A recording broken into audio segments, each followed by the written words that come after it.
Deep in Wyoming's unforgiving wilderness, 4 young cowgirls face a death sentence handed down by their own father. 3 weeks ago, he stripped them of their horses and supplies, leaving them to perish in an abandoned homestead. These aren't helpless victims, though.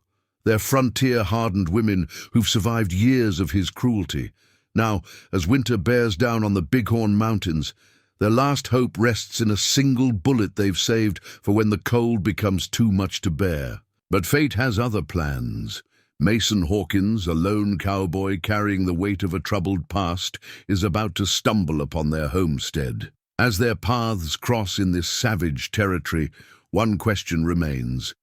Will Mason's intervention save not only these abandoned daughters, but his own tortured soul as well? Before we jump back in, tell us where you're tuning in from.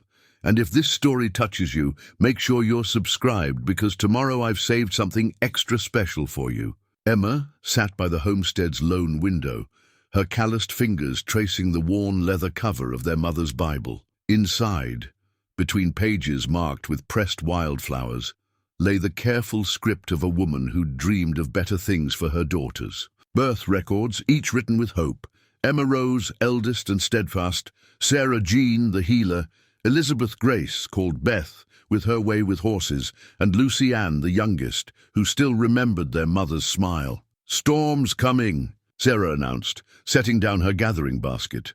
At 19, she carried herself like someone twice her age, knowledge earned through necessity rather than years. "Found some yarrow, though. Might help with Lucy's cough." Emma nodded, watching. The dark clouds gather over the Bighorn Mountains. 3 weeks since their father had ridden away with their horses, leaving nothing but empty promises and emptier cupboards. 3 weeks of stretching what little they had, of Emma lying awake at night counting their remaining supplies, of Sarah treating Lucy's worsening cough with whatever herbs she could forage. Beth appeared in the doorway, arms loaded with firewood. At 17, she was all lean muscle and quiet determination. Got enough for 2 days, maybe 3 if we're careful. She stacked the wood precisely, each piece a calculated part of their survival. Saw wolf tracks too, getting closer. Emma's hand went to the leather pouch at her hip, their father's last cruel gift. One bullet left behind like a taunt, or a mercy, he'd called it. His words slurred with whiskey as he'd mounted up. "More than my own daddy left me." Lucy's cough echoed from the back room, and Sarah hurried to tend to her. At 15, Lucy was the image of their mother, same golden hair, same gentle spirit, and now same racking cough that had taken their mother 5 winters ago. "We should have shot him," Beth said quietly, joining Emma at the window. "When we had the chance." Emma shook her head. Wouldn't have solved anything, but her fingers kept tracing the Bible's cover, finding the spots where their mother's tears had fallen on nights when their father's rages shook the walls. Besides, he wasn't always. "Don't!" Beth's voice was sharp. "Don't make excuses for him, not anymore." She was right. There had been a time, before their mother's death, before the whiskey took hold, when Jackson Wade had been something close to a father. He'd taught them to ride, to rope, to read the weather in the clouds. But grief had twisted him, turned. His lessons cruel. Every skill they'd learned came with the price of his belt, his fists, his cutting words. Sarah returned, worry creasing her brow. "Fever's up again. We're almost out of willow bark." She pulled their mother's recipe book from its shelf, pages soft with use. "There's something in here about pine needle tea, but we need more than tea," Emma finished. They all knew it. Lucy needed a doctor, medicine, proper care, all things that lay miles away across snow-threatened mountains. The wind picked up, rattling the homestead's loose boards. Soon the passes would close, trapping them here until spring, if they lasted that long. Emma stood, tucking the Bible away in its place of honor. "Get some rest," she told her sisters. "I'll take first watch." Beth lingered, ever the protective one. "I can rest," Emma insisted. "We'll need your strength tomorrow." One by one, her sisters retreated to their shared sleeping space, leaving Emma alone with the gathering dark. She took up her position by the window, rifle across her lap, empty save for that single bullet. Their father had taught them to shoot at least, though his methods left scars both seen and unseen. The first snowflakes began to fall, tiny specks against the gathering gloom. Emma watched them dance, remembering how their mother used to say each snowflake was a wish waiting to be caught. Lucy had believed it then, spending hours trying to catch them on her tongue.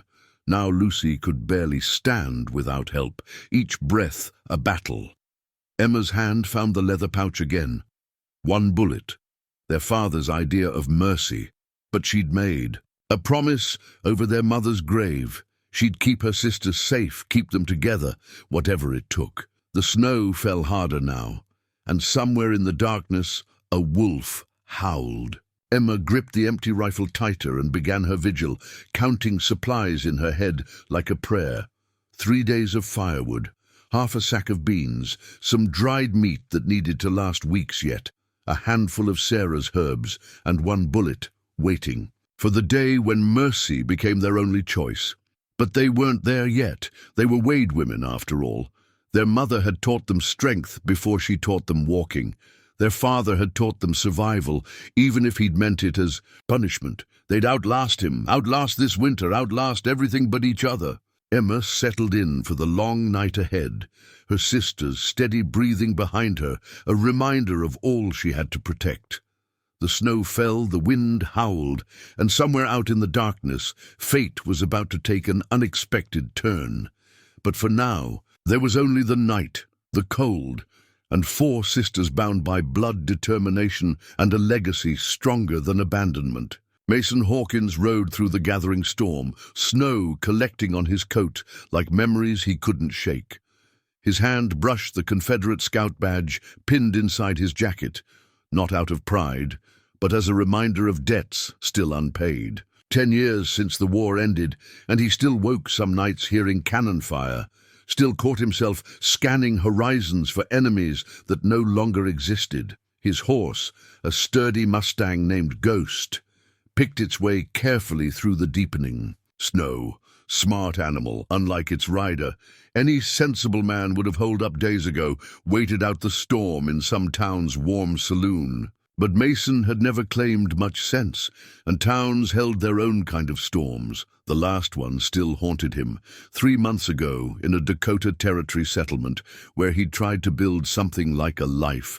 He'd found work breaking horses, earned enough to buy a small spread, even started courting the schoolteacher Sarah Mitchell.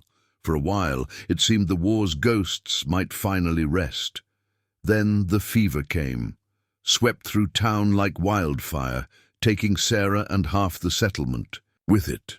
Mason had watched helplessly as everything he'd built crumbled again. The badge against his chest seemed heavier then, a reminder that some men weren't meant for peace. Ghost snorted, ears pricking forward. Mason tensed, old instincts rising. During the war, those instincts had kept him alive through 3 years of scouting behind enemy lines. Now they told him something was different about the valley ahead. He drew Ghost to a halt, studying the landscape through the swirling snow. The abandoned McCullough homestead should be nearby. He'd passed it before in better weather. Old. Jim McCullough had died 2 summers back, according to talk in the last town. Place had stood empty since, but smoke rose from the chimney now, thin and desperate against the grey sky. Could be squatters, could be outlaws, could be folks in trouble.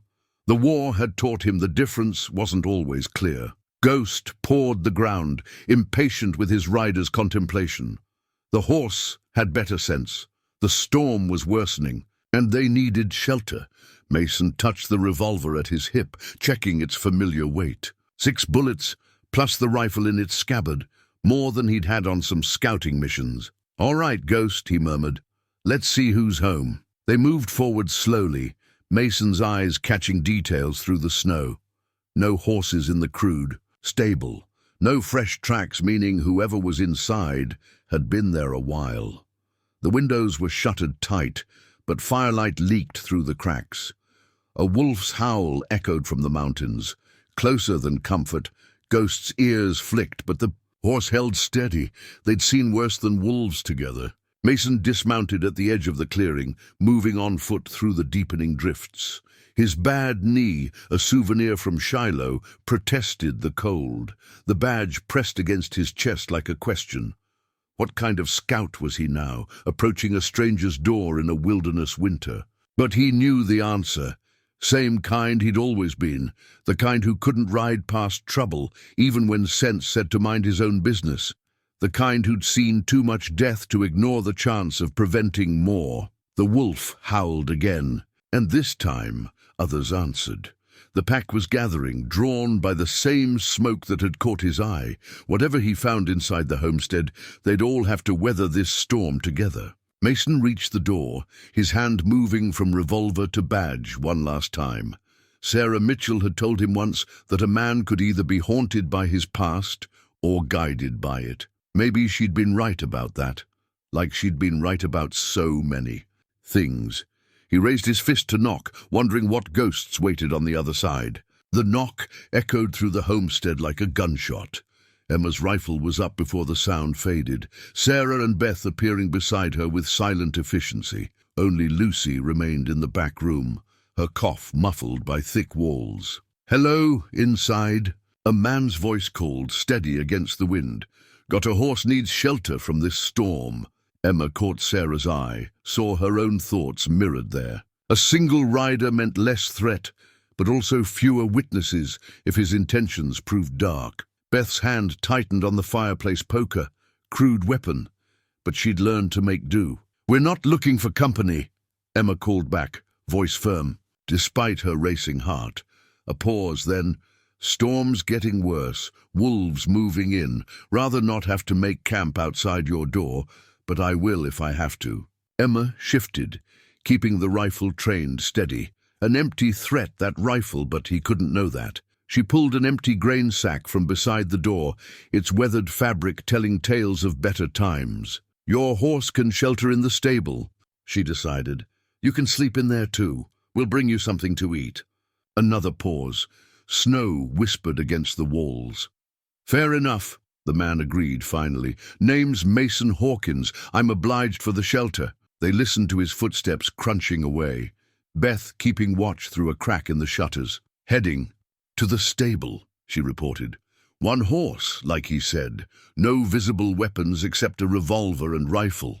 Her eyes, sharp as any scout's, caught details others might miss. "He's favoring his left leg. Old injury, looks like." Sarah was already wrapping cornbread and dried meat in a cloth. "If he's hurt, he might need—" "No," Emma cut her off. "We help him through the storm, that's all. Can't risk more than that." But Sarah's healer's instincts were roused. "Did you hear how he introduced himself? Gave his name straight out, didn't try to force his way in? That's not how desperate men act." She had a point. Their father's friends, the ones who'd sometimes shown up drunk and dangerous, never gave their real names, never accepted boundaries so easily. Lucy's cough broke the silence, harsh and wet. Emma's resolve wavered. They needed help, or at least needed not to make enemies of the first person they'd seen in weeks. "I'll take him the food," she decided. "Beth, keep the door barred. Sarah, stay with Lucy." The storm hit her like a physical blow as she stepped outside, snow stinging her face. The stable's door was closed against the weather, warm lamplight leaking through its cracks. Emma approached cautiously, one hand on the bullet. In its pouch, if things went wrong, she'd at least take him with her. "Mr. Hawkins," she called, "bringing that food." "Come in slow," he answered. "My horse spooks easy in storms." Emma edged inside. The stable was warmer than expected, the stranger's horse sharing heat with the space. Mason Hawkins stood in the far corner, deliberately keeping his distance. His weapons lay on a hay bale, a peace offering or a trick she couldn't tell yet. "Obliged," he said as she set down the wrapped food. In the lamplight she could study him properly. Weathered face, grey threading his beard, but his eyes were clear and steady. He kept his hands visible, movements careful like he was gentling. "A wild horse. Your cough medicines," he said suddenly. "You're running low?" Emma stiffened. "Been listening at our walls? Been a scout long enough to read signs? The herbs drying by your window, willow bark, yarrow. Someone's sick in there." He nodded to the empty grain sack she still clutched. "And you're running out of more than medicine." "We manage." "Course you do, but I've got supplies on my horse, more than I need, including medicines."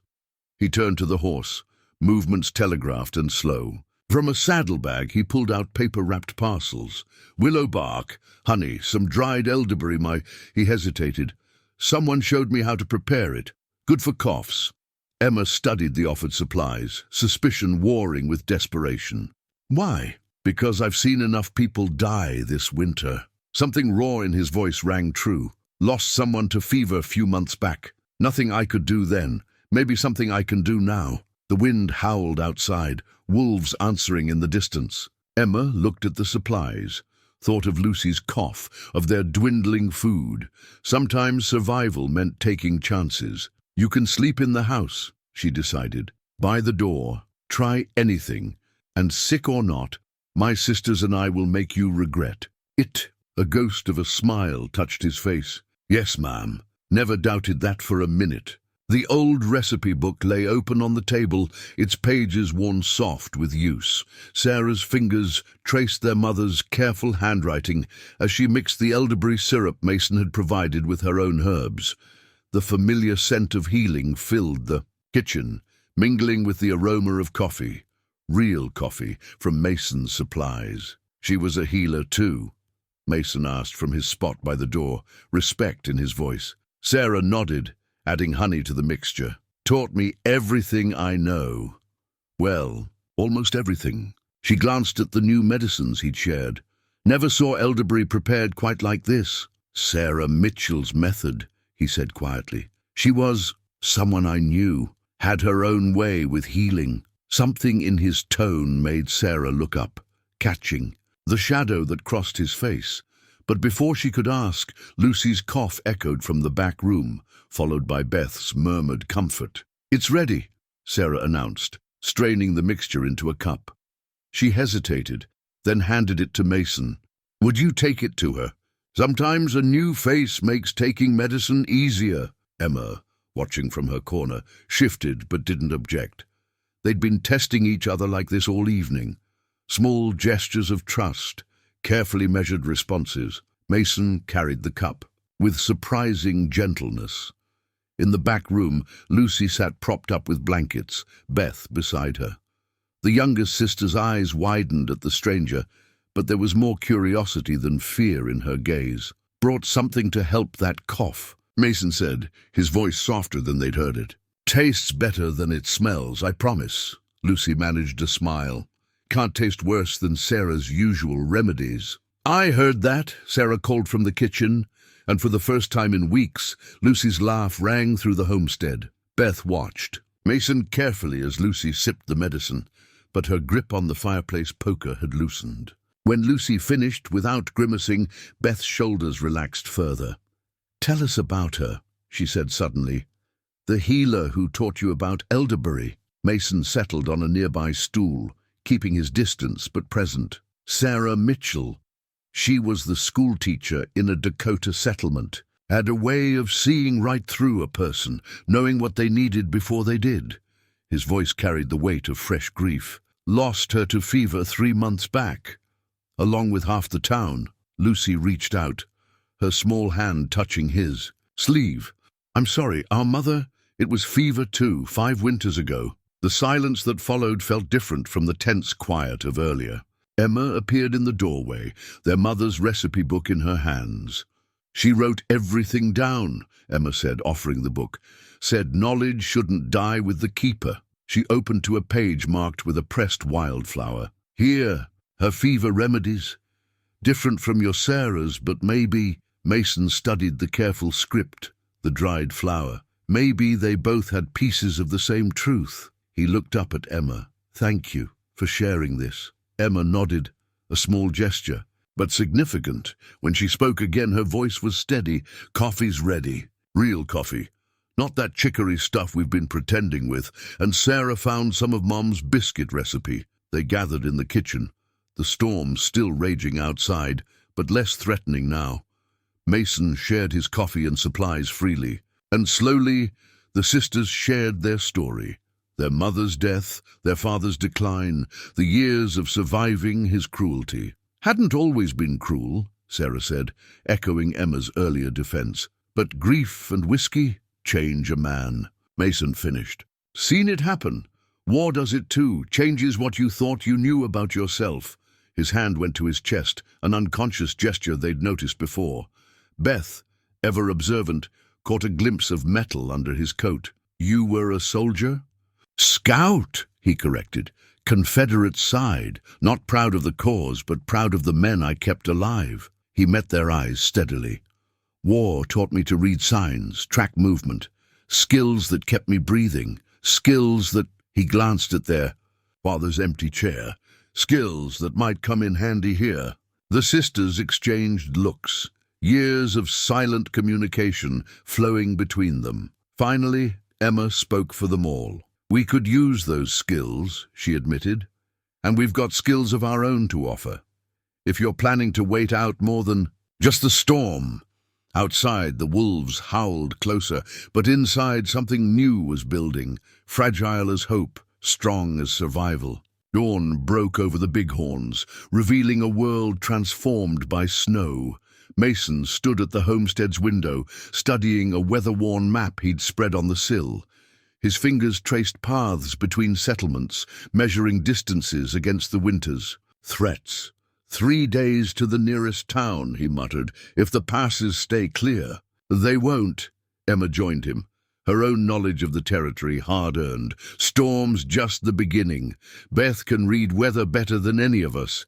Says we're in for the worst winter in years. As if confirming her words, wind rattled. The shutters. In the back room, Lucy's cough sounded stronger, the elderberry syrup already showing its worth. Then we prepare, Mason said simply. He pointed to marks on the map he'd made before the snow. Saw elk sign here, deer trails here. Wolf packs moving down from the high country, but that means other game is too. Emma studied his notations with growing respect. He had a scout's eye for detail, marking not just game trails but water sources, sheltered valleys, the best spots for setting snares.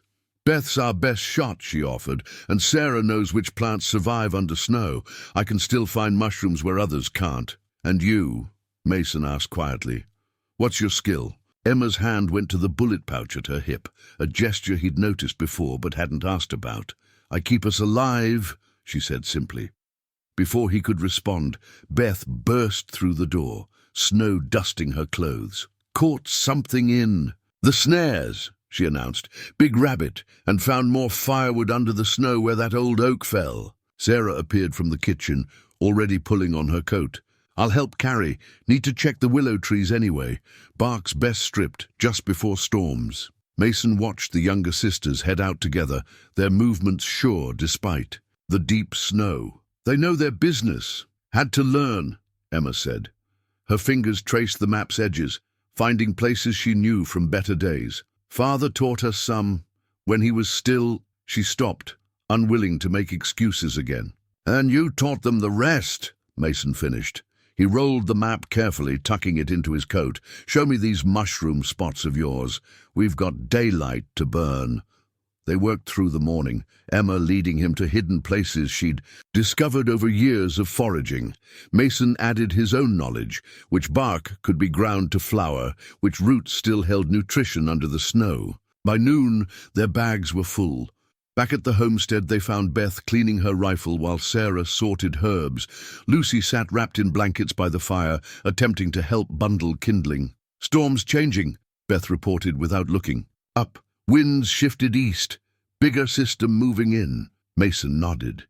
He'd noticed it too, the way the clouds were building, the change in the air's weight. How are we for ammunition? Silence fell. Emma's hand went to her bullet pouch again, and this time Mason understood. 1 bullet, saved for desperate times. Right, he said, reaching for his own cartridge belt. Let's solve that first. He laid out shells, counting carefully. 20 for the rifle, 18 for the revolver, not rich but enough to hunt with. Beth's eyes widened at the offering, but Emma shook her head. We can't take, not taking, sharing. Mason's voice was firm. "You've got food, shelter, knowledge of the territory. I've got ammunition, medicines, and skills you can use. Way I see it, we all get through winter, or none of us does." The sisters exchanged looks, years of survival instincts warring with need. Finally, Sarah spoke up from her herb bundles.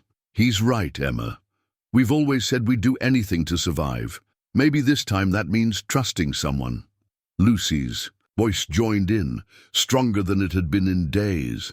"Besides, he makes better coffee than Beth." "Everyone makes better coffee than Beth," Sarah teased, and the tension broke. They spent the afternoon preparing, organizing supplies, reinforcing shutters, planning hunting parties. Mason taught them to make snares from his remaining rope, while Beth showed him her trick for cleaning rifles with less oil. Sarah and Lucy worked on preserving the morning's haul, the kitchen alive with purpose. As evening approached, the storm Mason had predicted rolled in. But now the homestead was ready, windows sealed, firewood stacked, meat smoking, herbs drying. They gathered around the fire, no longer strangers sharing space, but partners in survival. "Tell us about the war," Beth asked as darkness fell. "The real stories, not the ones Father used to boast about." Mason's hand went to the scout badge under his shirt. "War stories aren't pretty things." "Neither are we," Emma said softly. "Not anymore." Outside, snow began to fall again.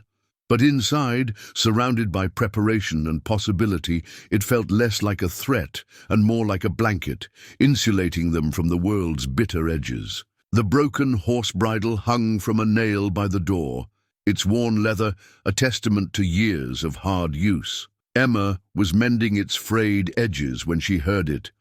Hoofbeats, muffled by snow but drawing closer. Beth heard it too, her hand freezing, mid-stroke as she cleaned her rifle. "Riders," Beth whispered. "More than one." Mason was on his feet instantly, moving to the window with a scout's silent grace. "3 horses, coming up from the south trail." Sarah appeared from the back room, her face pale. "Lucy's fever just broke. She's sleeping."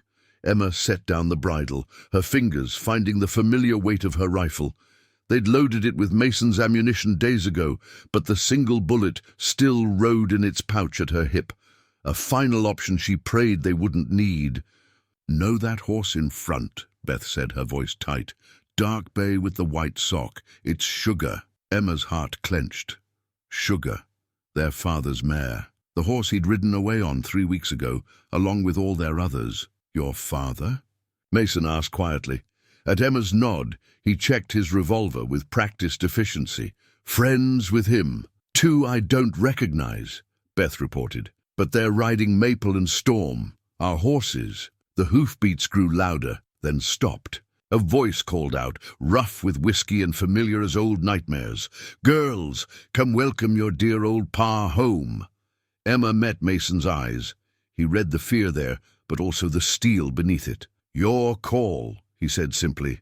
Sarah moved to the back room, positioning herself between danger and their sleeping sister. Beth took up position by the window, rifle ready. Emma squared her shoulders and moved to the door. "What do you want?"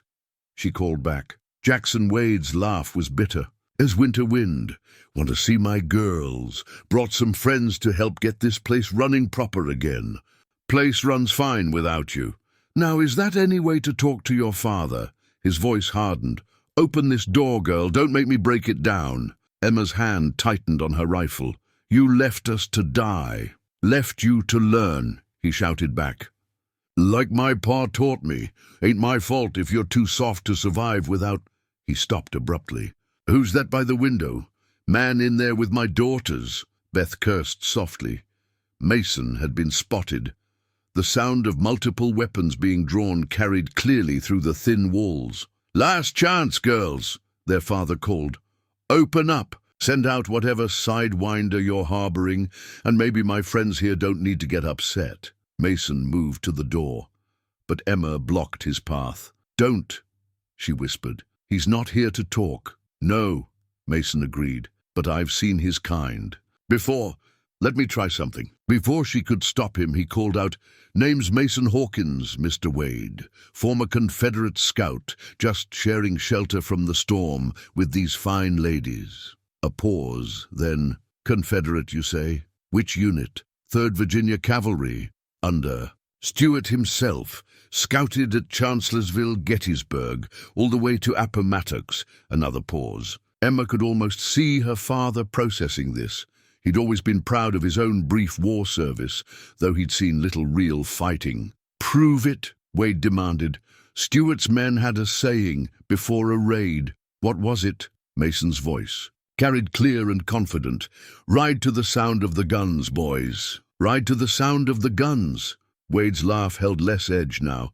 "Well, hell, why didn't you say so? Open up, let's talk proper." "Sir," Mason called back, "with respect, I think we'd best talk through the door. Your girls have worked hard getting this place ready for winter. Be ashamed to waste their efforts on unnecessary violence."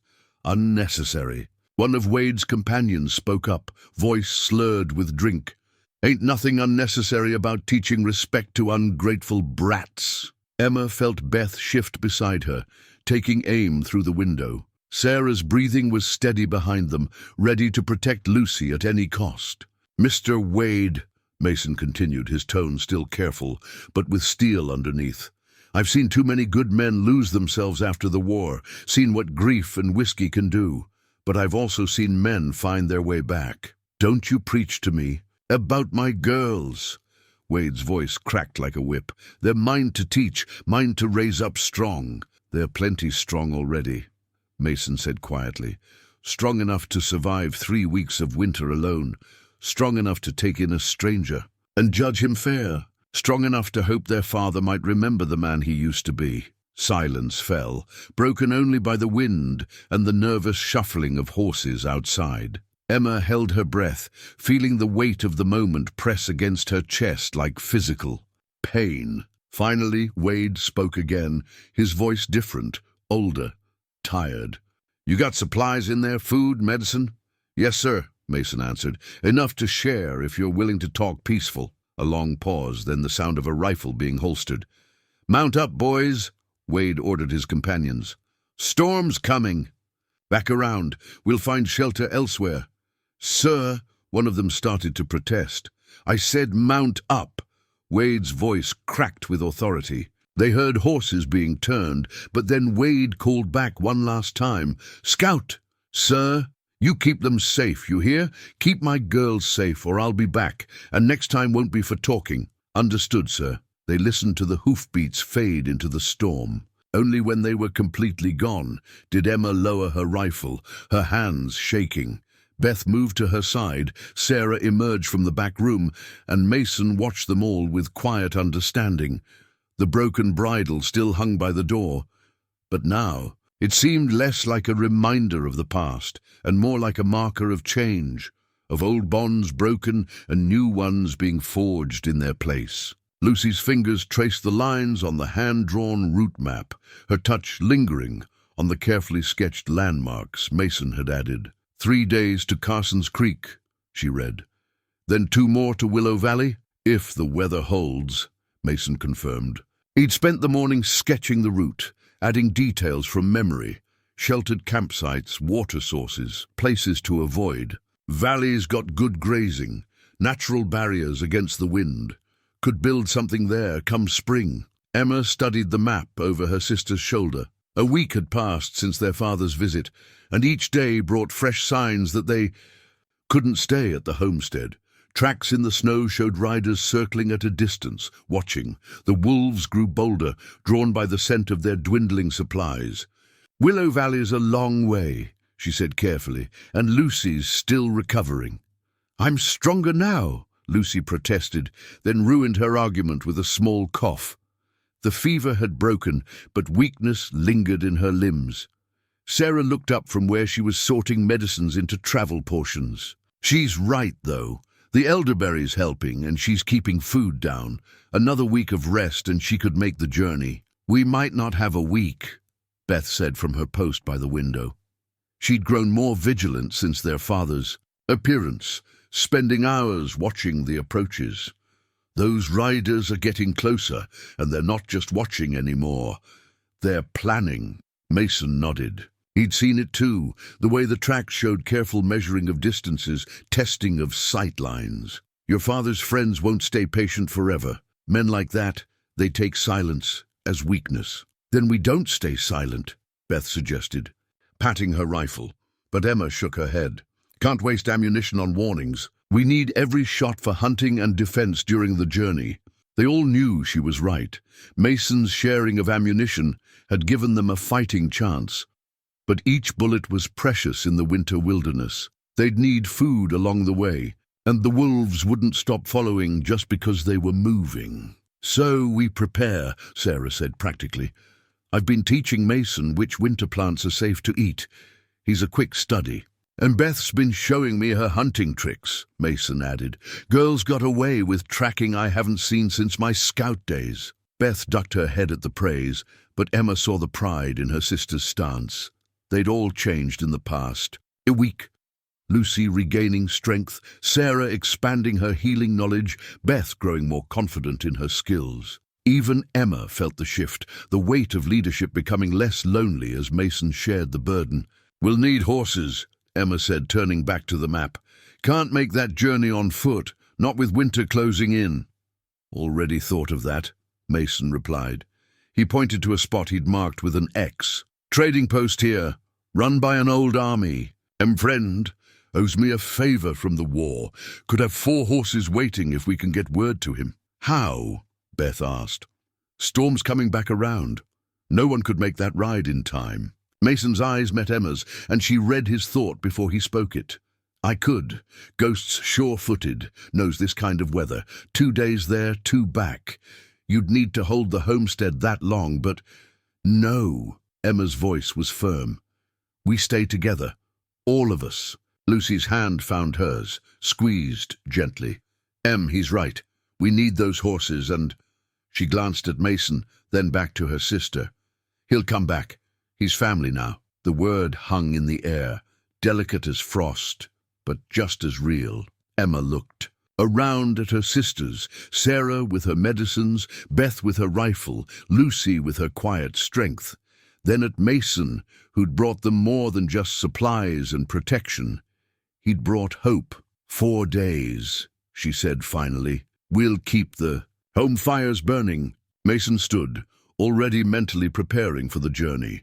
Keep to the routine we established. Rotate watches, maintain the perimeter. Beth knows the signals if trouble comes. I'll be back before the next storm breaks. As he gathered his gear, Lucy pressed the route map into his hands. So, you don't forget the way home, she said softly.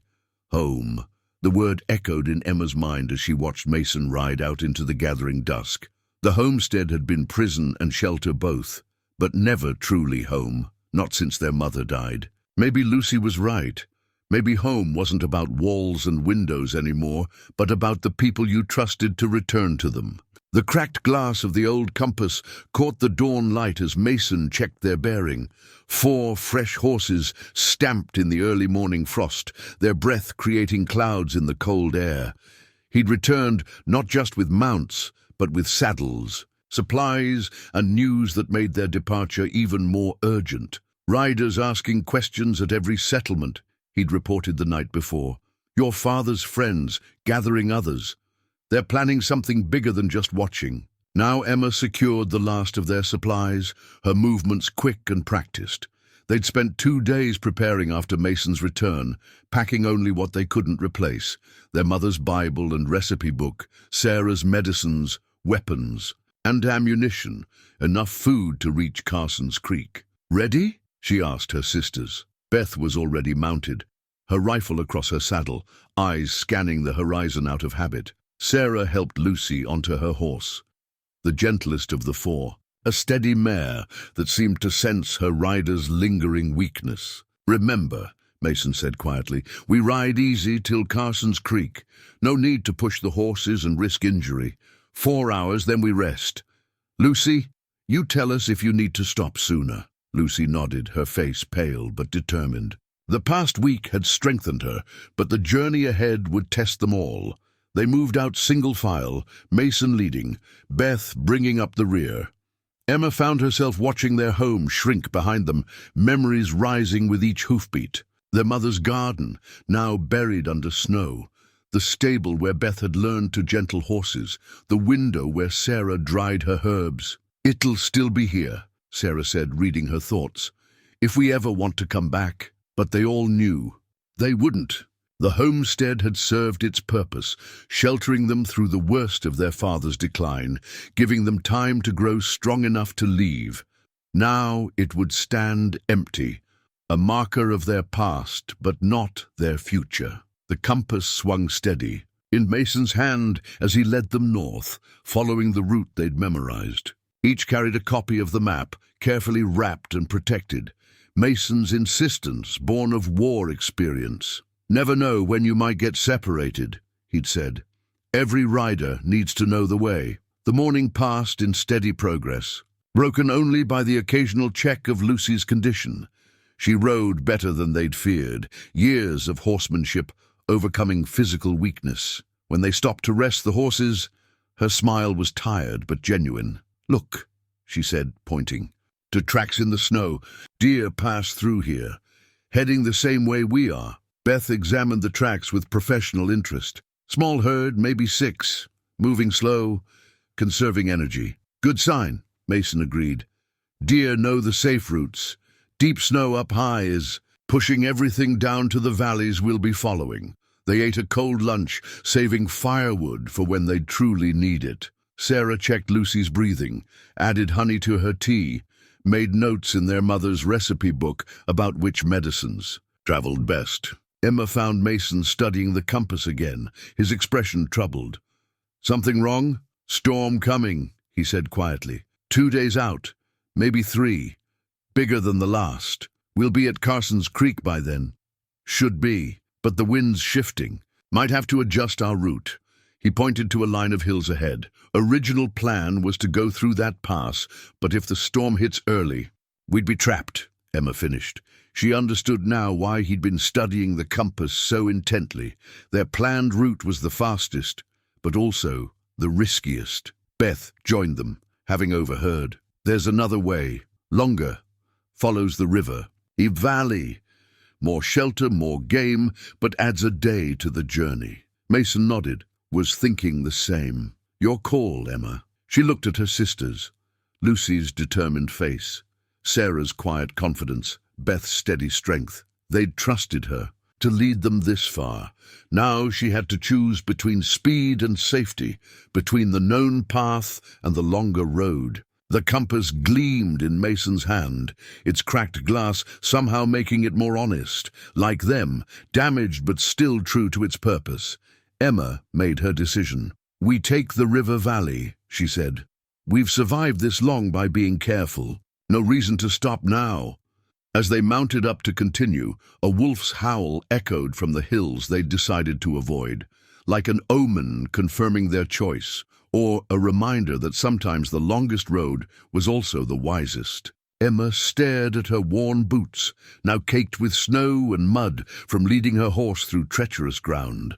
The river valley had seemed the safer choice 3 days ago, but now the rising water threatened to prove them wrong. Spring melt was coming early to the mountains, turning the once frozen river into a dangerous mix of ice and rushing water.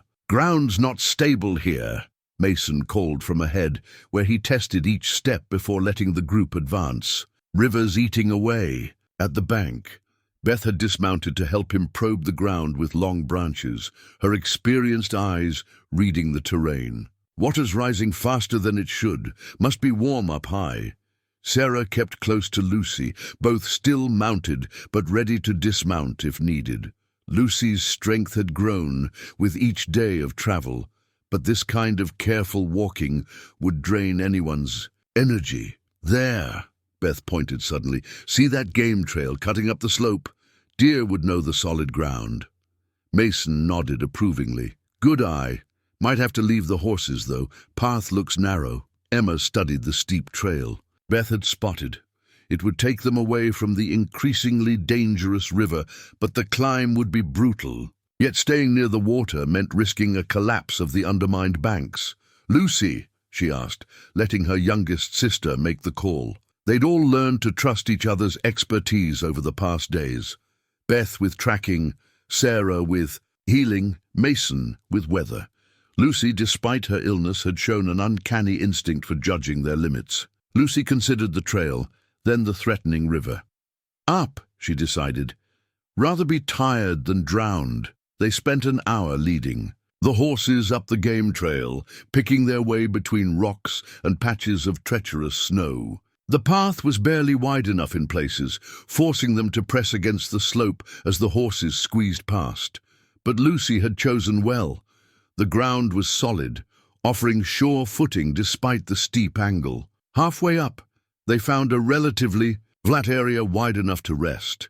Sarah immediately checked Lucy, but their youngest sister waved off the concern. "I'm fine," she insisted. "Better than fine. Feel stronger every day." It was true. The pale, coughing girl from the homestead was becoming a memory, replaced by someone who faced each challenge with growing confidence. They all were changing. Emma realized.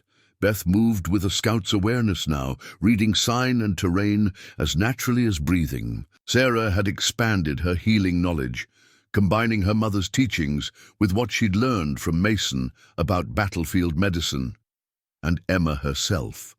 She touched the bullet pouch at her hip, now carrying more than just that single round. Of desperation, the weight felt different, no longer a last resort but a resource, a choice. Mason appeared beside her, offering water from his canteen. "Storm's still coming," he said quietly, "but we're making better time than I hoped." "How long to Carson's Creek?" 2 days, maybe 3 with the detour. Town's grown since I last passed through. Might find work there, come spring. The idea of settling somewhere, of building something new, no longer felt like a dream. They had skills to offer, strength to share, and they had each other. A sound from above made them all freeze, rocks clattering down the slope. Beth's rifle was up instantly, Mason's hand on his revolver, but it was Lucy who spotted the cause. "Mountain sheep," she whispered.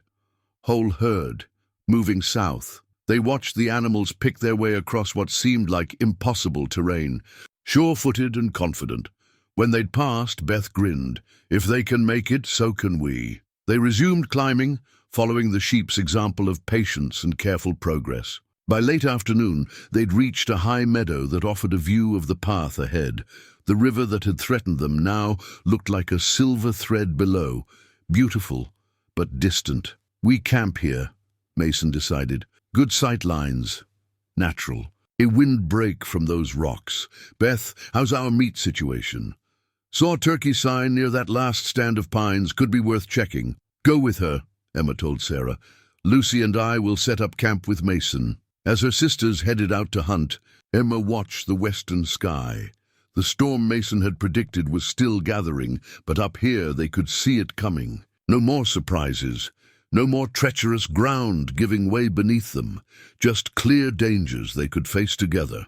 Lucy joined her at the edge of the meadow, her breathing steady despite the day's climb. "It's beautiful up here," she said softly. "Like being on top of the world." Emma looked at her sister, not just surviving now, but thriving. They all were. Whatever storms lay ahead, they'd face them from this new height, this stronger ground. The property deed felt rough against Emma's fingers as she examined it by firelight. Mason had produced it that morning when they discovered the abandoned homestead in the sheltered valley, a piece of paper that could transform an empty building into a future. "Former owner was a friend," Mason explained. "James Miller died last winter, no family to claim it. Left it to me, though I never planned to settle." He looked around the valley thoughtfully. Maybe he knew something I didn't. The valley was everything they'd hoped to find, sheltered from harsh winds, with good water and grazing land. The homestead itself was sturdy, built by someone who understood mountain winters. Even Beth, their harshest critic of potential shelters, had approved of the defensive position. "High ground," she'd noted, "clear views of both approaches.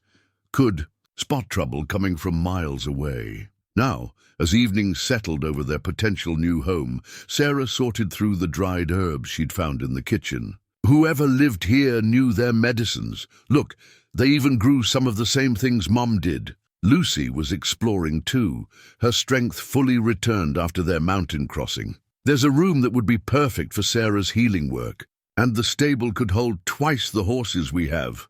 Emma studied her sisters' faces, seeing hope there for the first time in months. The property deed promised more than just shelter. It offered legitimacy, a chance to build something that was truly theirs. Carson's Creek is just half a day's ride, Mason added. Close enough to trade, far enough for privacy. Valley's got good soil too, once spring comes. Could plant Mom's flower seeds, Sarah said softly. She'd carried them all this way, wrapped carefully in pages from the family Bible. Make a proper herb garden. Beth returned from checking the perimeter, her rifle comfortable in her hands. No recent tracks except deer and rabbit. Good hunting ground. Found some old snare lines we could rebuild. Emma looked down at the deed again. Mason's friend had signed it barely a year ago, his shaky handwriting speaking of age or illness. Below that was a space for a new name, a blank slate waiting to be filled. We don't have to decide now, Mason said, reading her thoughts. Carson's Creek is still waiting, if you prefer town life. But Emma saw the way Lucy ran her hands along the walls, how Sarah was already planning where to dry herbs, how Beth's eyes kept mapping defensive positions. This valley felt right in a way nowhere had since their mother died. What would we call it? She asked, mostly to herself. Four Sisters Ranch, Lucy suggested immediately. Then, with a glance at Mason, or Five. The name hung in the air like a promise. Emma remembered their mother's words, written in the family Bible. A home is built on love before lumber. They had both now, love for each other, and lumber to shape into something new. We'd need supplies, Beth said practically, but her voice held excitement. Seeds for planting, tools for repairs. Carson's Creek has everything we'd need, Mason replied, and spring cattle drives will need rest stops. Could build a business offering grazing land, fresh horses. Sarah was already making lists in their mother's recipe book, adding ranch needs alongside healing recipes. Could offer medical help too. Next nearest doctor's 2 days' ride from here. Emma felt the potential of it all. Not just survival, now, but a chance to thrive. Each of their skills finding purpose. Beth's tracking and hunting, Sarah's healing, Lucy's way with horses, Mason's experience, her own strength in holding them together. Five Sisters Ranch, she said finally, testing the words. It felt right, acknowledging their past while embracing what they'd become. Lucy hugged her impulsively. Really, we're staying? Emma looked at Mason, who nodded slightly. This was her decision to make, as it had been since the day their father rode away. But now the choice felt less like a burden and more like an opportunity. She picked up the quill beside the deed, her hand steady as she wrote their new name, not just on the paper, but into their future. Around her, her family watched with quiet joy as the ink dried, turning an empty valley into the beginning of their new story. The wanted poster crackled in Beth's hands as she read it by lamplight. She'd found it tacked to the wall of Carson's Creek's general store, where they'd gone for supplies. The rough sketch showed their father's face, but the crimes listed beneath it told a story none of them had known. Wanted for rustling, armed robbery, murder. Beth's voice was steady, but her hands shook slightly. Active member of the Tucker gang. Reward offered dead or alive. Emma watched the others absorb this news. Sarah stood near the window, and absently touching the medicines they'd purchased. Lucy sat at the table, fingers tracing the wood grain. Mason leaned against the wall, his expression grim. Tucker gang's been growing, he said finally, taking advantage of scattered settlements, isolated homesteads. Your father joining them explains the riders watching the old place. They're not just his drinking friends, Emma realized. They're his new family. The word hung bitter in the air. Outside their valley sanctuary, twilight painted the mountains purple and gold. 3 days they'd been here, already beginning to feel safe. Now the wanted poster reminded them that safety was never guaranteed. Town sheriff says they've hit 3 homesteads this month, Beth continued, getting bolder, taking everything valuable, burning what they can't carry. Sarah's medical supplies suddenly seemed more precious. Lucy's hand went to the family Bible, as if ensuring it was still safe. Everything they'd built, everything they planned to build, it all felt fragile now. "We're not running," Emma said, reading their fears. "Not again." "No," Mason agreed. "But we prepare." He moved to the table, spreading out a map of the territory. "Gang this size needs certain things: water sources, hidden camps, escape routes. Beth, what did you see around the old homestead?" Beth joined him at the map, her tracking knowledge, finding new purpose. Tracks showed they're using the high passes here and here, probably have a camp in this valley, good water hidden from main trails. "Sheriff's offering to deputize settlers," Sarah added quietly, "creating a network to warn of gang movements." Emma studied the map, seeing their valley with new eyes. What had seemed like perfect isolation now looked like vulnerability. But they had advantages too. Beth's tracking skills, Mason's tactical knowledge, their combined strength. "We need allies," she decided, "other settlements, traders who pass through." "Carson's Creek merchants already like us," Lucy pointed out. "Sarah's medicines, Beth's hunting skills, we're becoming valuable to them." Mason nodded approvingly. "Community's the best defense against outlaws. Gangs strong, but they can't watch everything at once." They spent the evening planning, marking defensive positions, establishing signals with nearby homesteads, arranging storage for emergency supplies. Beth and Mason talked about training the horses for quick escapes. Sarah listed medicines that traveled well, plants she could grow for trading.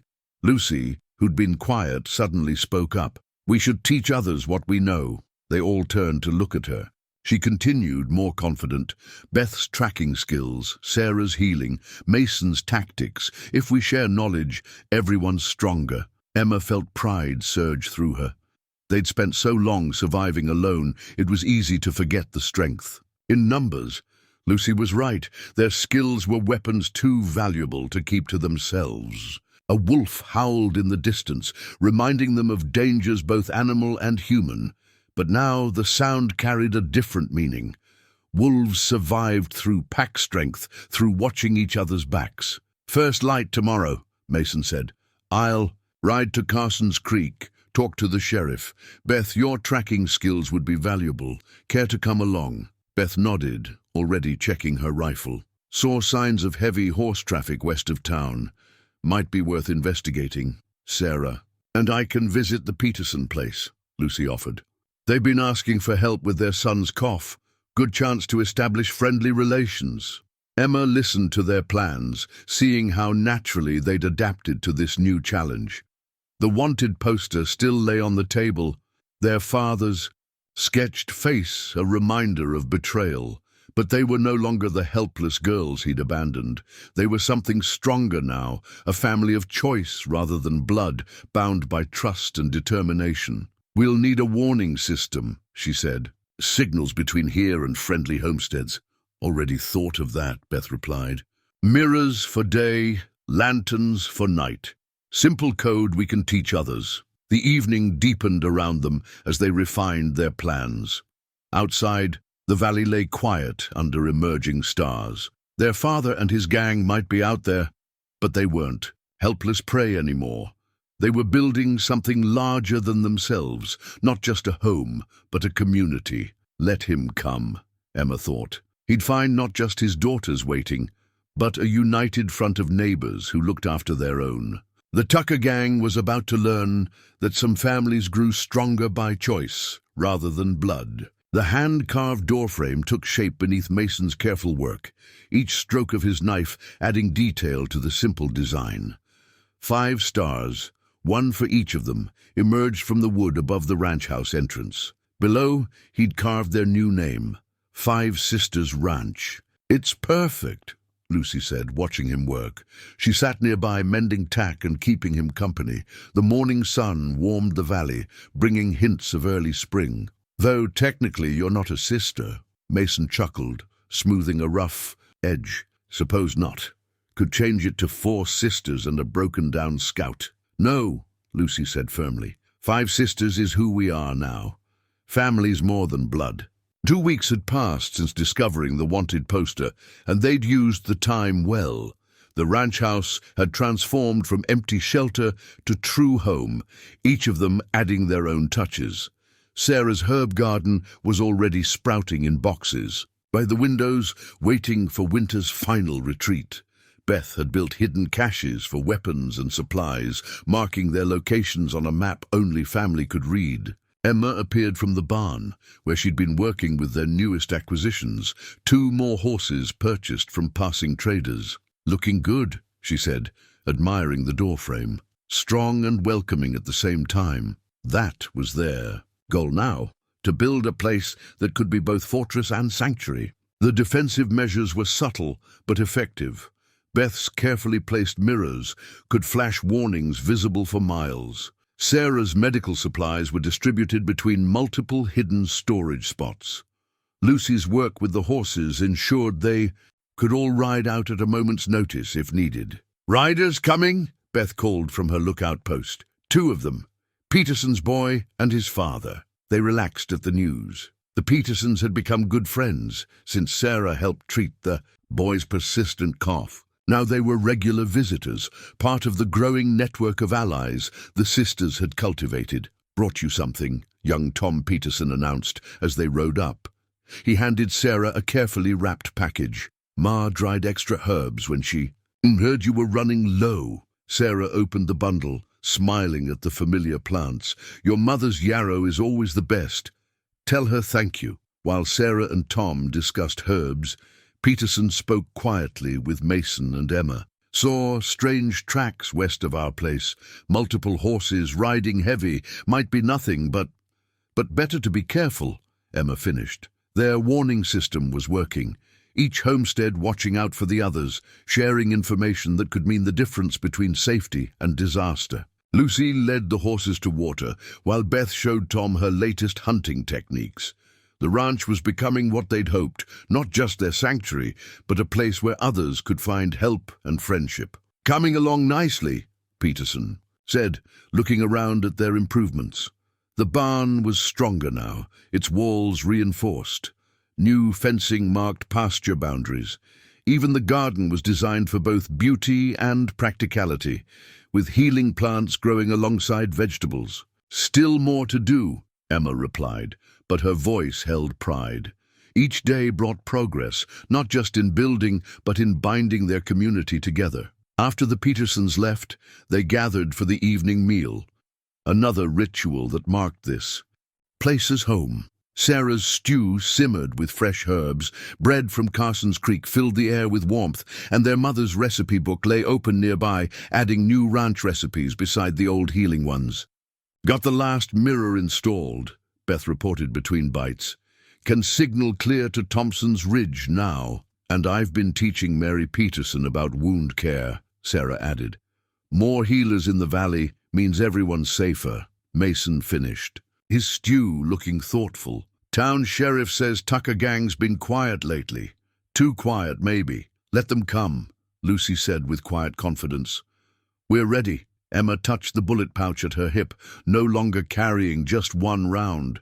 Of desperation, but now a symbol of their readiness to defend what they'd built. The single bullet remained inside, a reminder of how far they'd come from that day their father rode away.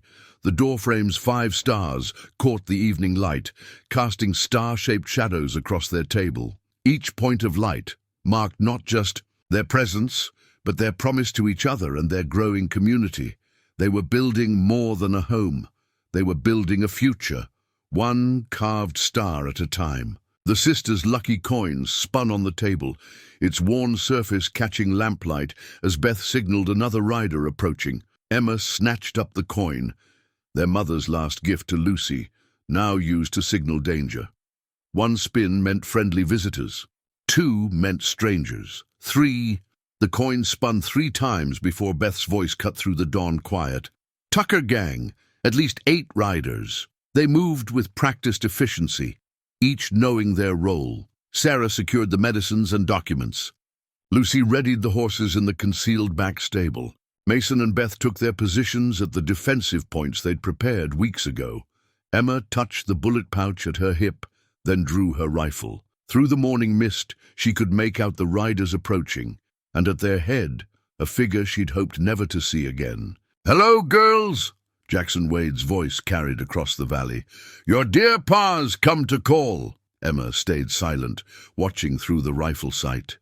Their father sat his horse with the same arrogant slouch she remembered, but now she saw what she'd missed before. The hardness in his eyes, the way his companions spread out with practiced precision. This wasn't just their drunken father anymore. This was a gang leader who'd killed before. "Now, don't be shy," he continued, reining his horse closer. "Got some friends here eager to meet my talented daughters. Here you've built quite a place for yourselves." Beth's voice came soft from her hidden position. "Got the shot if you want it." Emma remembered their father's last visit, how Mason's words had turned him away. But the man below wasn't the same one who'd left them that snowy day. The wanted. Posters' warnings echoed in her mind. A mirror flash from the distant ridge caught her eye, the Peterson place signaling they'd seen the gang. Another flash from Thompson's Ridge meant help was coming. They just had to hold out. "Last chance, girls," their father's voice hardened. "Open up peaceful-like, or we do this the hard way." Emma answered by triggering their first surprise. Lucy released the horses they'd positioned in the upper pasture, sending them thundering past the gang's flank. Two riders cursed, struggling to control their spooked mounts. The gang's first shots went wild, answered immediately by Beth's precise rifle fire. Mason's revolver spoke from another position, giving the impression of more defenders. They'd, prepared for this, used the valley's layout to multiply their effectiveness. Sarah worked behind them, keeping powder dry and rounds distributed. Lucy had the fresh horses ready, in case retreat became necessary. Every precaution they'd taken, every defense they'd planned, came into play. "Ungrateful brats," their father's rage showed now. "After all I taught you." "You taught us well," Emma called back, putting a shot close enough to make him flinch. "Taught us trust has to be earned. Taught us families more than blood." A war whoop from the ridge announced the arrival of their allies. Riders from 3 homesteads charged down, led by Peterson himself. The gang, caught between defenders above and armed settlers behind, began to break. "Call 'em off, Wade," one gang member shouted. "This ain't worth dying for."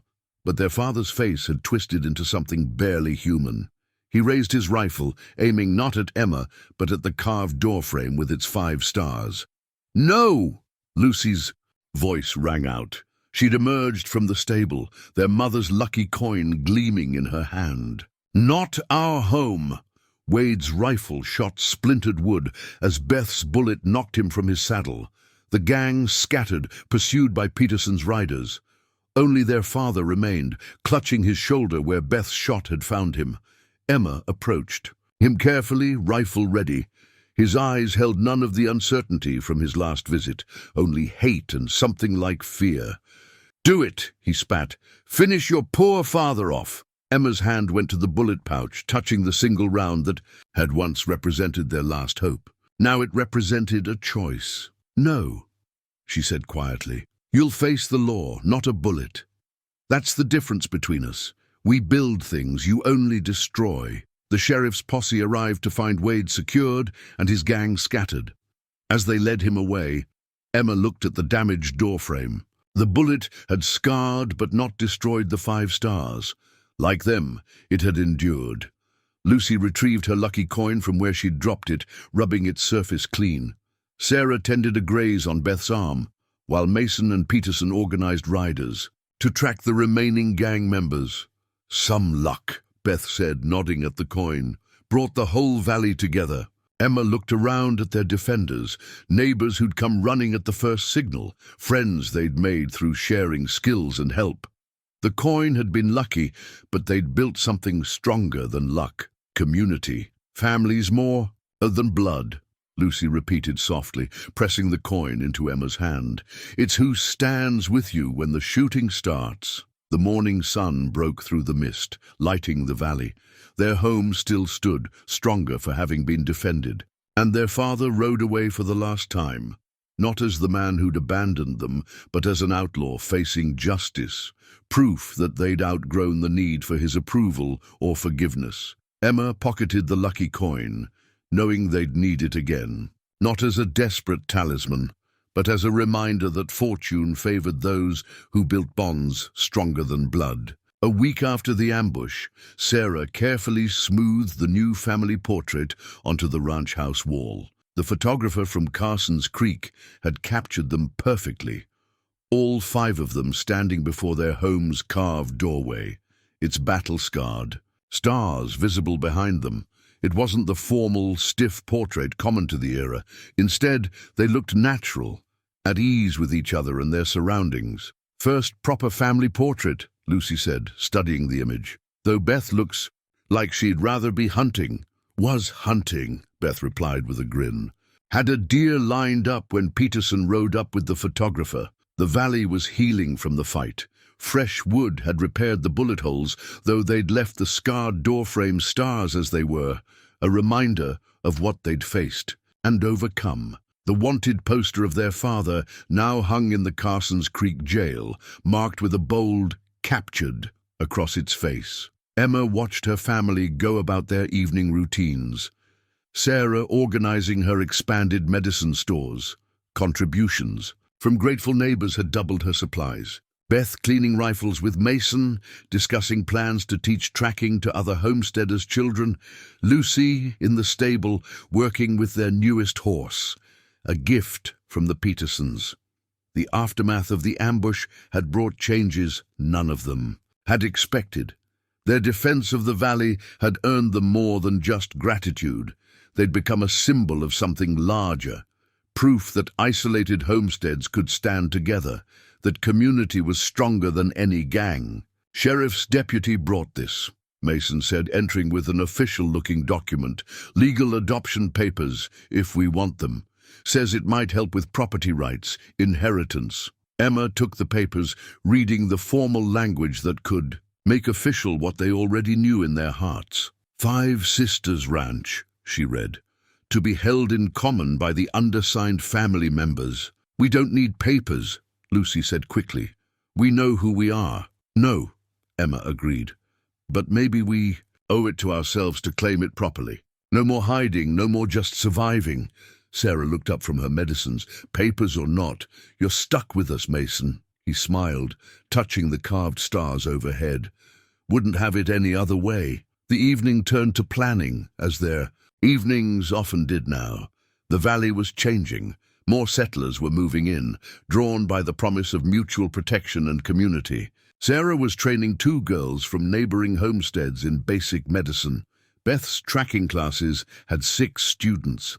Lucy's gentle way with horses had brought offers to train other settlers' mounts. Thinking of adding on to the ranch house, Mason mentioned, could use a proper surgery for Sarah's work, maybe a schoolroom come winter. Emma watched him sketch plans on the same table where they'd once plotted defenses. The adoption papers lay nearby, waiting for signatures that would make official what the ambush had proven. They were stronger together than apart. "Thompson's Ridge signal," Beth reported from the window, but there was no tension in her voice now. 2 mirror flashes, friendly visitors. "Looks like the Peterson wagon, probably bringing more of Mary's dried herbs." Lucy was already heading to the door.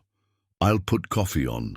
"Sarah, didn't you want to show Mary that new willow bark preparation?" Their home had become more than just a sanctuary. It was becoming a gathering place, a center for sharing knowledge and building connections. The lucky coin that had warned them of danger now sat in a place of honor by the family Bible, both tokens of a heritage they were building day by day. Emma picked up the adoption papers, reading them again. Not just Mason's adoption of the sisters, but their mutual adoption of each other, a legal recognition of the bonds they'd forged through hardship and triumph. "We'll need witnesses," she said finally. "Got a valley full of those," Beth replied. "People who've seen exactly what this family means." The Petersons' wagon was visible now, making its way up the valley road. Behind it, another wagon followed. More visitors, more connections, more strands in the web of community they were weaving. Sarah began setting out cups for coffee, while Lucy arranged fresh-baked bread on their mother's old plates. Beth and Mason moved to welcome their guests, their movements comfortable, coordinated. Emma touched the family portrait, 5 faces smiling back at her. Not the frightened girls their father had abandoned, but strong women who had built something he could never understand. And beside them, a man who had helped them find not just safety, but purpose. The adoption papers would make it official, but the truth had been carved in those 5 stars all along. Family was more than blood. It was choice and trust, strength and understanding. It was building something new from the ruins of the old. The old pocket watch lay heavy in Emma's hand as she sat in the Carsons Creek courthouse. Their father's timepiece, taken from him during his arrest, now served as evidence of his crimes, each scratch and dent marking a robbery, each stain hinting at violence. "The territory court is ready," the sheriff announced. "They'll want to hear from all of you." Emma looked at her sisters, gathered together on the wooden bench. 2 months had passed since the ambush, time spent building their ranch while their father sat in jail. Now they faced him one last time, not as victims seeking justice, but as witnesses ensuring he couldn't hurt others. Mason sat beside them, his quiet strength familiar as always. The adoption papers had been signed last week, witnessed by half the valley. Today, they'd face their past together, then ride home to their future. "All rise," the bailiff called. "Territory court is now in session." Their father shuffled in, chains rattling. He'd aged in prison, his arrogance weathered by confinement.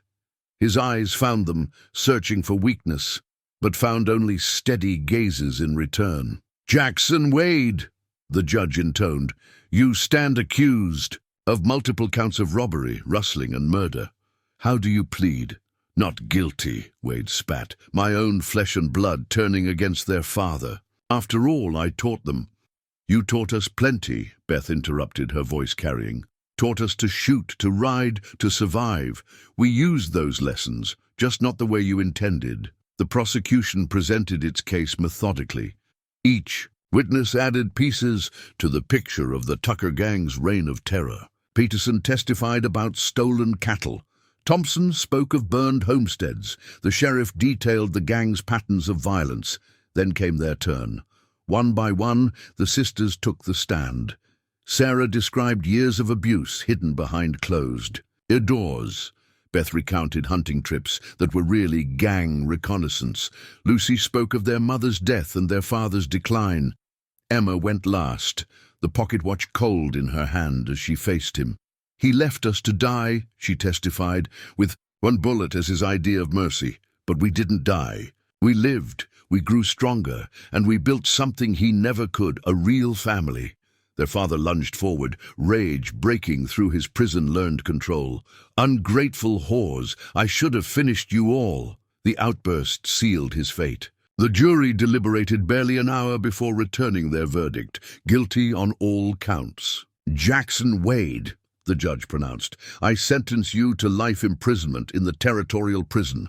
You'll have a long time to think about the family you lost and the violence you chose." As guards led him away, Wade turned for one last attack. "You think you're better than me? Think your fancy ranch and new family makes you special? You're still mine. My blood runs in your—" "No!" Emma's voice cut through his rant. She held up the pocket watch. "Your time with us is done. We're keeping this. Not to remember you, but to remember what we overcame." Wade's face twisted, but for the first time, Emma saw something crack behind his rage. Recognition, perhaps, of all he'd thrown away. Then he was gone, taking his hatred with him. Outside the courthouse, spring sunshine warmed the streets of Carsons Creek. Their horses waited patiently, ready to carry them home to the ranch where work and purpose awaited. "You all right?" Mason asked quietly. Emma handed the pocket watch to Lucy, who'd always been best with delicate things. "Better than all right, we're free." "Been free a while," Beth pointed out, mounting her horse. Just making it official. Sarah smiled, checking her medical bag out of habit. Speaking of official, Mrs. Peterson's baby's due any day. We should head back. They rode home together, the courthouse and their father's fate shrinking behind them. The valley welcomed them with familiar beauty, new calves in the pastures, spring flowers dotting the slopes, smoke rising from friendly chimneys. At the ranch, they found their doorframes 5 stars, catching the afternoon light. The adoption papers lay on the table inside, next to their mother's Bible and Lucy's lucky coin. And beside them, a new document, the deed to the adjacent valley, purchased with money saved from their growing trade in horses and healing. Room to expand, Mason said, watching their reactions. Build something bigger than ourselves. Lucy picked up the pocket watch, studying its scarred face. Could melt this down, she suggested. Beth needs new bullet molds. They laughed at that. Transformation complete, the last remnant of their father's influence turned to something useful. Emma touched the bullet pouch at her hip, empty now of its desperate round. They'd never needed that last resort bullet. They'd found better ways to survive. Time for evening rounds, Beth announced, practical as always. Saw deer sign near the north pasture. They moved through their evening routines, each task a quiet celebration of the life they'd built. Their father's watch ticked away in Lucy's. Clever hands, marking not his time anymore, but their own, measured in moments of trust, growth, and family chosen rather than forced. Outside, the valley lay golden in spring light, promising tomorrow's possibilities. The ranch sign caught the morning sun, its fresh paint declaring 5 Sisters Ranch to all who passed. Below the name, smaller lettering listed their services: horse training, healing, hunting instruction. Emma smiled at the recent addition, all welcome. Summer had transformed their valley. The herb garden overflowed with healing plants, some transferred from their mother's original patches. New corrals held horses waiting for training, while students practiced tracking. In the surrounding hills, the ranch had grown beyond their dreams, becoming something their father could never have imagined. "Rider coming," Beth called from her usual post.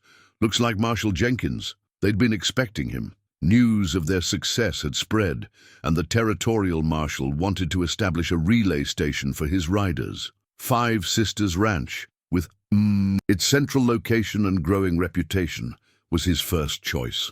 Sarah emerged from her surgery, where she'd just finished treating a trader's broken arm. "Lucy's down at the creek with her students. Should I fetch her?" "No need," Emma replied. "She's earned her teaching time." Lucy had discovered a gift for working with troubled horses and their owners alike. Her gentle methods drew people from 3 territories, each success building their reputation further. Marshal Jenkins rode up, his manner respectful, a far cry from the early days when men had dismissed them as just girls playing ranch. "Ladies," he greeted them. "Mason around?" "Helping the Petersons with their barn raising," Beth answered. "But we can discuss the relay station. Emma handles contracts." The marshal nodded, unsurprised. Everyone in the territory knew that while 5 Sisters Ranch welcomed all, it was run by the sisters themselves. Mason was family, but he'd never tried to take charge, something that had earned him respect from more than just his adopted sisters. Inside, Emma laid out their terms.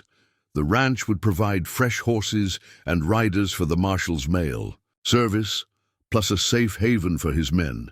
In return, they'd receive not just payment but official recognition as a territorial way station. "Seems more than fair," Jenkins said, signing the contract. "Truth is, you've already made this valley safer than a dozen marshals could, where you've brought folks together, taught them to help each other."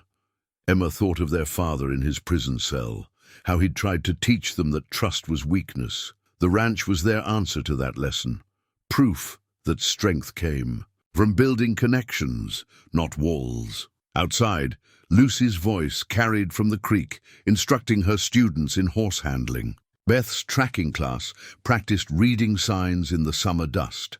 Sarah's newest apprentice sorted herbs in the garden. "Sometimes," Emma said, People just need a chance to learn better ways. The marshal tipped his hat, understanding in his eyes. He'd seen too many settlements fail from fear and isolation. Five Sisters Ranch offered an alternative, a place where skills were shared, where neighbors looked out for each other. After he rode out, Emma walked the ranch's expanding boundaries. New cabins housed students staying for extended training. The surgery wing Sarah had dreamed of was nearly complete. Beth's hunting classes had grown so popular they'd had to build a separate practice range. Mason returned as evening approached, dust from the barn coating his clothes. "Peterson sends thanks," he reported, "and Mary's asking if Sarah can spare any more of that willow bark tea. Baby's keeping her up nights."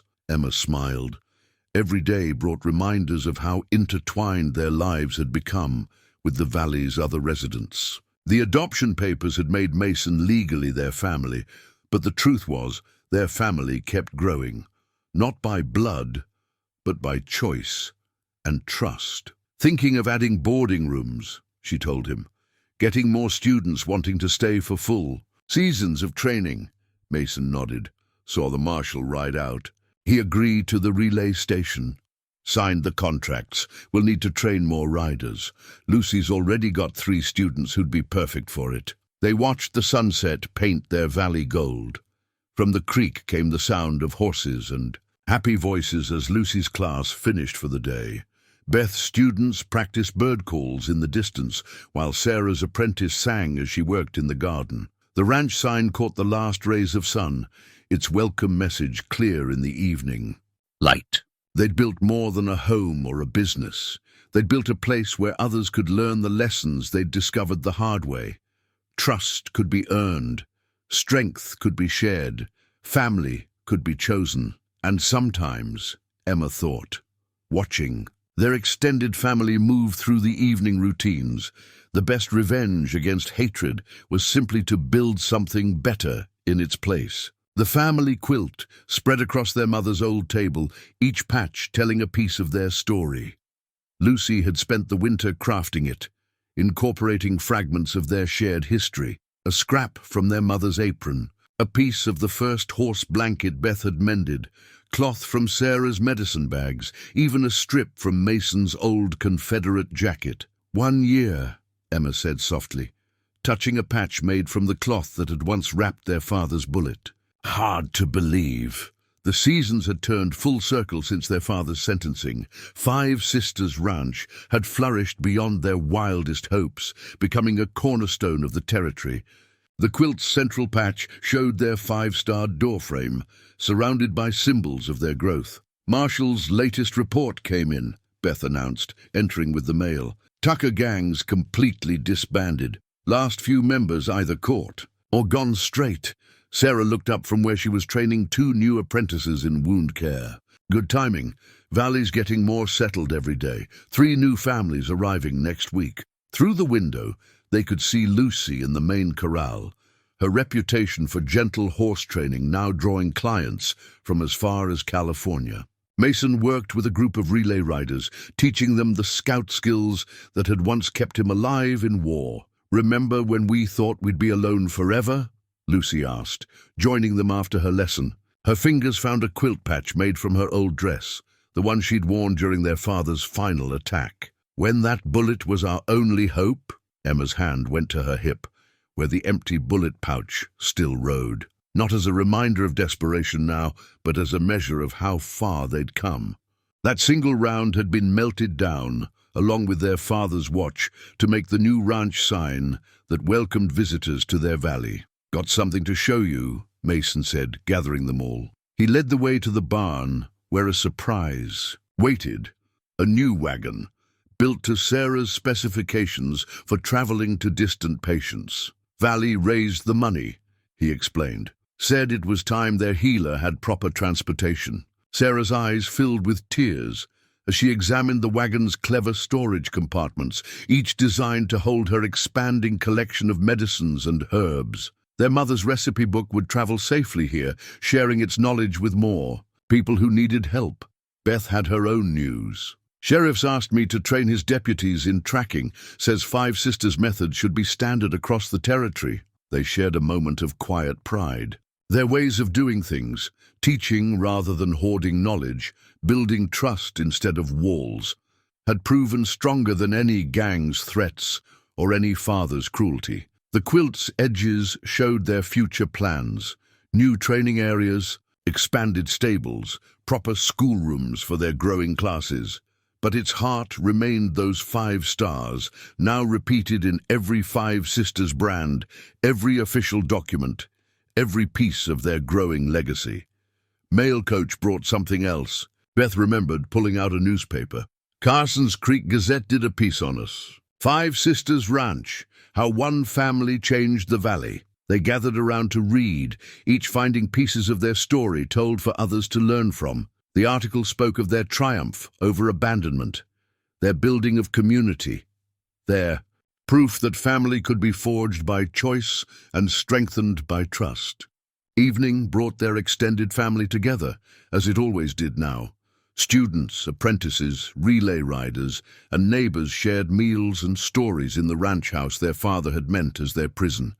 The quilt draped over their mother's table, its patches glowing in lamplight, each one a testament to survival, transformed into triumph. Lucy's voice rose over the happy chaos. "Should we tell them about the new territory contract?" Emma smiled. The governor had approached them about establishing more ranches like theirs, places where skills could be shared, communities strengthened, and hope offered to those who needed it most. "Tomorrow," she said, watching their gathered family. "Tonight, we celebrate how far we've come." The quilt's final patch remained empty, space left for future stories, future triumphs, future family members drawn to their light. Above them, the 5 carved stars caught the evening glow, no longer marked by bullet scars, but burnished by time and love into something stronger than steel. They had built more than a ranch. They had built proof that the strongest bonds weren't forged by blood or fear, but by choice and trust and the courage to believe in better things. Every person gathered under their roof, every skill shared, every life touched, was another stitch in the greater pattern they were weaving, a pattern that would outlast any one of them. Five Sisters, by choice rather than chance, had changed. Not just a valley, but the very meaning of family. And their story, like Lucy's quilt, was still growing, one carefully chosen piece at a time.